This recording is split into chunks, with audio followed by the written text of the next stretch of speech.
OBC নিয়ে একটা গুরুত্বপূর্ণ আপডেট উঠে আসছে। ওবিসি কিন্তু আবারও একটা বড় সমস্যা দাঁড়িয়েছে, ঠিক আছে। এরাও কিন্তু বড় একটা সমস্যা ফেস করেছিল রিক্রুটমেন্ট বডি, এখনও কিন্তু একটা বড় সমস্যা ফেস করছে রিক্রুটমেন্ট বডি প্লাস রাজ্য সরকার, ঠিক আছে। তো ওবিসি নিয়ে ফের মামলা একটা গুরুত্বপূর্ণ আপডেট উঠে আসছে। তো অবশ্যই ভিডিওটি অত্যন্ত গুরুত্বপূর্ণ হতে চলেছে, ভিডিওটি সম্পূর্ণ দেখুন। আশা করি সম্পূর্ণ তথ্য আছে এই ভিডিওতে পাবেন, ঠিক আছে।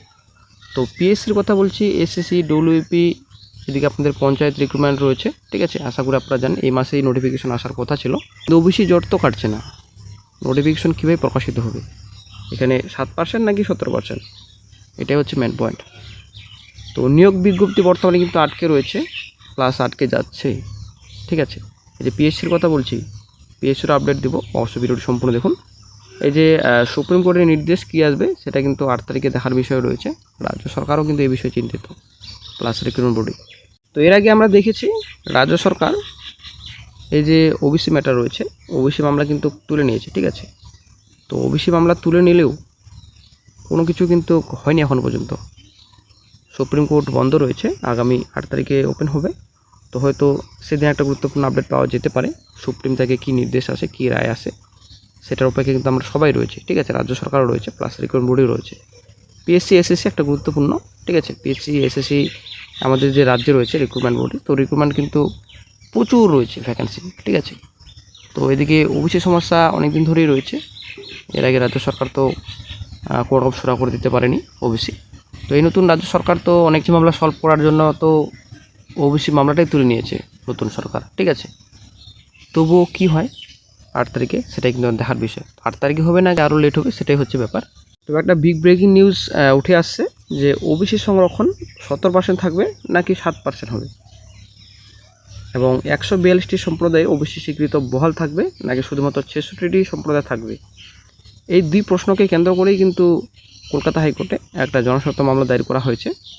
হয়তো আগামী সোমবার, ঠিক আছে, আগামী সোমবার মহামান্য কলকাতা হাইকোর্টে প্রধান বিচারপতির বেঞ্চে 21 নম্বর সিরিয়ালে মামলার শুনানি হতে পারে, ঠিক আছে। মামলাটি কিন্তু লিস্টেড হয়েছে, তো সেই দিন হয়তো মামলার শুনানি হতে পারে। তো আশা করি বন্ধুরা আপনাদের বোঝাতে পেরেছি, জনস্বার্থ মামলা দায়ের করা হয়েছে 70% নাকি 7%, এদিকে 142টি সম্প্রদায় নাকি 66টি সম্প্রদায় স্বীকৃতি বহাল থাকবে যে রয়েছে ওবিসি। এই কিছু ব্যাপার রয়েছে, কিছু প্রশ্ন রয়েছে, তো এই নিয়ে কিন্তু কলকাতা হাইকোর্টে জনস্বার্থ মামলা দায়ের করা হয়েছে। 20 জুন একটা গুরুত্বপূর্ণ আপডেট পাওয়া যাবে আশা করছি, ঠিক আছে। তো একটা গুরুত্বপূর্ণ আপডেট উঠে আসছে, নতুন আপডেট, ঠিক আছে। যখনই আরও নতুন অফিসিয়াল আপডেট পাওয়া যাবে সঙ্গে সঙ্গে চাইলে আপডেট দিয়ে দেওয়া হবে। তো অনেকে পিএসসি প্রাক্তন স্যারকে জিজ্ঞাসা করেছিলেন WCS 24-এর মেন্স কবে নাগাদ হতে পারে, ঠিক আছে। তো আশা করি আমরা জানি ওবিসির জন্য অনেক কিছু আটকে রয়েছে এখনও পর্যন্ত।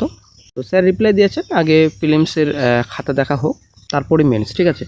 তো আরেকজন ক্যান্ডিডেট জিজ্ঞাসা করেছেন স্যার মিসেলান্স মেন 23 ক্লার্কশিপ 23 পার্ট 2 এর রেজাল্ট এর কোনো আপডেট আছে নাকি, এমনই কিন্তু জিজ্ঞাসা করেছেন একজন প্রার্থী। তো স্যার রিপ্লাই দিয়েছেন ওবিসির সমস্যা আগে মিটুক, ঠিক আছে। তো ওবিসিও কিন্তু একটা বর্তমানে সমস্যা হয়ে দাঁড়িয়েছে, ঠিক আছে, ওবিসি। তো আপনাদের আগেও বলছি, এখনও বলছি, খবরটি খারাপ হলেও এটাই কিন্তু সত্যি যে ওবিসি সমস্যা যতদিন পর্যন্ত সম্পূর্ণরূপে ক্লিয়ার হচ্ছে না ততদিন পর্যন্ত রিক্রুটমেন্ট নোটিফিকেশন প্লাস এই যে অনগোয়িং কিছু রয়েছে, কিছু না কিছু হলেও প্রভাব পড়বে রিক্রুটমেন্টে, ঠিক আছে। তো ওবিসি ম্যাটার 8 তারিখে পরে খবর পাওয়া যাবে এবং 29 তারিখে জনস্বার্থ মামলার শুনানি রয়েছে। তো আশা করি সেদিন একটা আপডেট পাওয়া যেতে পারে 7% নাকি 17%। অ্যাকচুয়ালি নেক্সট মান্থের সেকেন্ড উইক, ঠিক আছে, সেকেন্ড উইক থার্ড উইকে একটা আপডেট পাওয়া যেতে পারে, ভালো কিংবা খারাপ, ঠিক আছে। সুপ্রিম কোর্ট 8 তারিখে ওপেন হলেই একটা কিছু না কিছু খবর অবশ্যই পাওয়া যাবে, সেই পজিটিভ হোক কিংবা নেগেটিভ হোক, অবশ্যই একটা খবর পাওয়া যাবে।